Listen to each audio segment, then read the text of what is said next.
Hey y'all, I'm Wood Boyles and this is the World History Project. In the last era, we looked at how complex societies, such as empires, collapse, and whether or not there really was a dark age in history.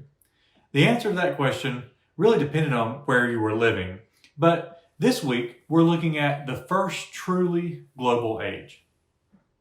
So our question today is, how did the first global age alter the course of human history?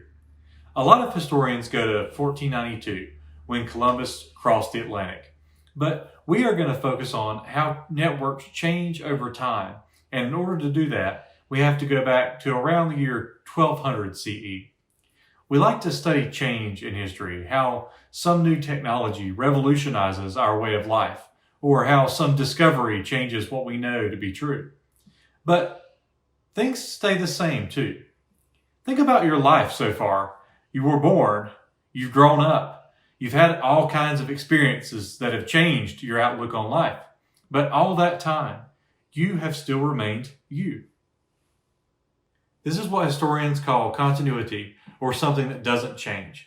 By starting around 1200, we can focus on Afro-Eurasia, see how it both changed and stayed the same between 1200 and 1750.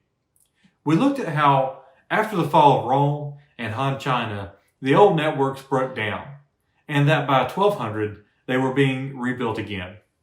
This was primarily by the Islamic societies and the Mongol Empire in the middle of those old trade routes.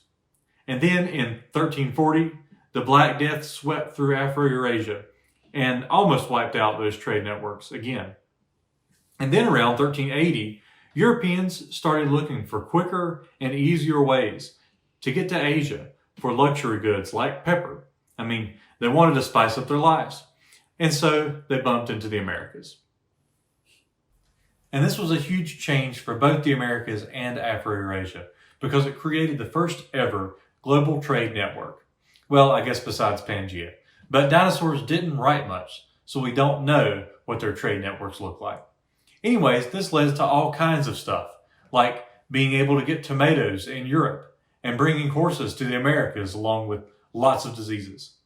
And this is all in something that historians call the Columbian Exchange. And that's actually our word of the day, the Columbian Exchange.